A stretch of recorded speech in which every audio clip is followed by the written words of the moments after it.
ओ बबीता भाभी, आपने कुछ सुना क्या? अरे नहीं तो क्या, फिर से कोई नई चटपटी खबर लेकर आई है।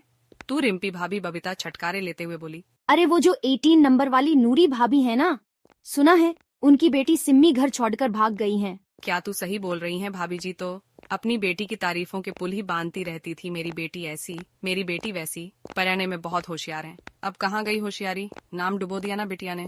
बबीता भाभी दांत निकालकर मजे लेते हुए बोली।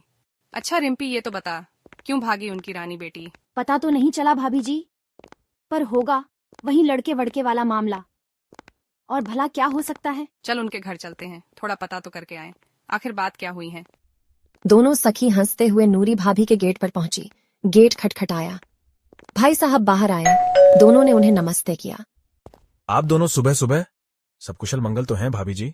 वो हमने कुछ सुना है, भाभी जी हैं अंदर। हाँ हाँ हैं, जाओ बात कर लो। भाई साहब उदास होते हुए बोले। जैसे ही रिम्पी और बबीता भाभी अंदर गई, देखकर उनकी आंखें खुली रह गईं, क्योंकि नीरू भाभी अपनी बेटी सिम्मी के पास बैठी थी। उनकी बेटी पलंग पर लेटी थी। उसके दोनों पैरों में पट्टी बंधी थी और चेहरे और हाथों पर कई घाव थे। दोनों दुखी होकर बोली, भाभी जी ये क्या हो गया सिम्मी को? भाभी जी कुछ नहीं हुआ मेरी बेटी को, वो पहले से ज्यादा हिम्मत वाली हो गई है ना मेरी सिम्मो। बाहर आई तो मोहल्ले वालों से पता चला कि पिछली गली के रमेश जी के बेटे के प्रपोज का जवाब नहीं दे रही थी सिम्मी। उसने गुस्से में अपने दोस्त के साथ मिलकर कॉलेज जाते समय सिम्मी को गाड़ी से उठवा लिया था। उसे जंगल में बने एक पुराने घर में गलत काम के लिए बंदी बना लिया था। सिम्मी हिम्मत वाली लड़की थी, किसी तरह उन लड़कों को चकमा दे वो अपनी इज्जत बचा भाग आई थी। पर जगह जगह उसे बहुत चोटें आई, एक पैर की हड्डी भी टूट गई थी।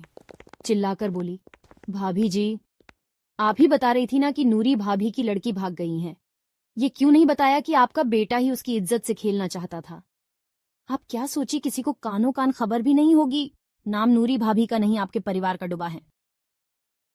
पुलिस ने रमेश जी और उनकी पत्नी को बेटे को छुपाकर रखने के जुर्म में जेल में डाल दिया।